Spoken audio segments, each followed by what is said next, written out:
Welcome back to Math is Everywhere You Look. Have you ever watched an awesome skateboard competition and thought, I wish I could build a ramp like that? Well, that's exactly what happened to Paul. Paul was watching the skating competition on television, especially a legendary skater like Tony Hawk. Inspired by all the incredible tricks, he grabbed his skateboard and cruised up the street to his friend Lily's house. Lily is just as excited about skateboarding as he is. And before long, they're talking about building their very own skateboard ramp. At first, the focus was the fun part. How high do we want to launch into the air? Lily asked. And how long should the ramp be? Paul added. Then they realized they can't just guess. If the ramp is too steep, it could be dangerous. If it's too flat, they won't get enough height to do the tricks. As they sketched out their ideals, something sounds familiar. Wait a minute, Paul said. Didn't we learn about slope in math class? Lily smiled. You're right. Slope is the rise over the run. The higher you want to go, the more math you need to know.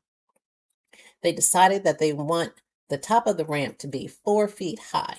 That's the rise. To keep the ramp safe and smooth, they had to decide on how long the run would be. So they tried a rise of 4 with a run of 2 feet. That gave them 4 over 2, making the slope 2, which was too steep. They tried a rise of 4 with the run of 6. The slope was 2/3, which still was not ideal. They tried a slope of 4 with the run of 8, and the slope was 4 over 8, or 1/2.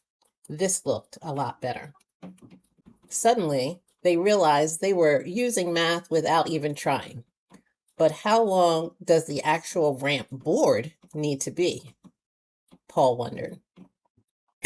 Lily snapped her fingers. I know, the Pythagorean theorem. Since the ramp formed a right triangle, they can use what they learned in math class.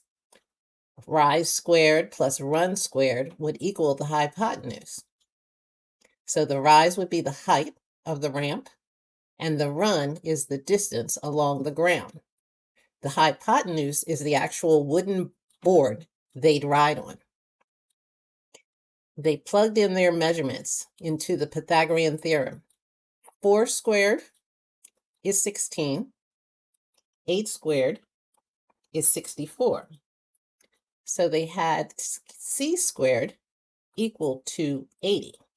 So when they took the square root of 80, they came up with 8.94, which is close to 9 feet. So now they had to go ask their parents to buy some plywood that was 9 feet long. Paul laughed as they went towards Lily's house. So all this time, I thought math was just homework. Lily grinned. Nope. Today, it helped us build a skateboard ramp. Whether you're designing a skateboard ramp, building stairs, constructing a roof, or creating the next great skate park, slope and the Pythagorean theorem help engineers, builders, and architects make sure everything is safe, accurate, and built to last. Please subscribe to the channel, like, share, and comment. And we'll see you in our next episode of Math is Everywhere You Look.